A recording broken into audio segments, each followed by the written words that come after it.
I think Jesus is pretty clear how we get to heaven, but so many Christians miss it.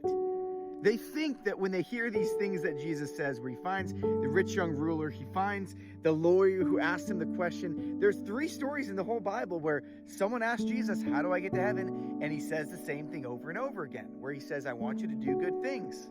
He says, I was hungry and you didn't feed me. I was in prison, you didn't visit me. He tells the lawyer, he tells him the story of the Good Samaritan. There was this man who actually took care of the guy where all the religious people walked by him. But Jesus isn't saying you're saved by good works. What he says is this, notice this. He says he looked at him and loved him and let him go on his way. Because the rich man had a great many possessions. He couldn't pick up his cross and follow him. Why? It all comes back to the word believe. You see, we think believe means to just think something's true. In that cultural context, belief meant to put your entire weight into something. So when Jesus says, depart from me, get this, he says, depart from me, I didn't know you.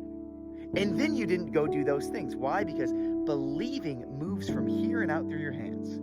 That's why I encourage my followers to sponsor an impoverished child through Compassion International, not because it saves you, but Jesus says when you've done for the least of these, you've done it for me, and it works out your salvation. If you're moved in spirit, click that link and sponsor a child, not because that's what gets you to heaven, but the belief, the gospel, the faith, and the grace has taken root in your heart, and it moves out through your actions.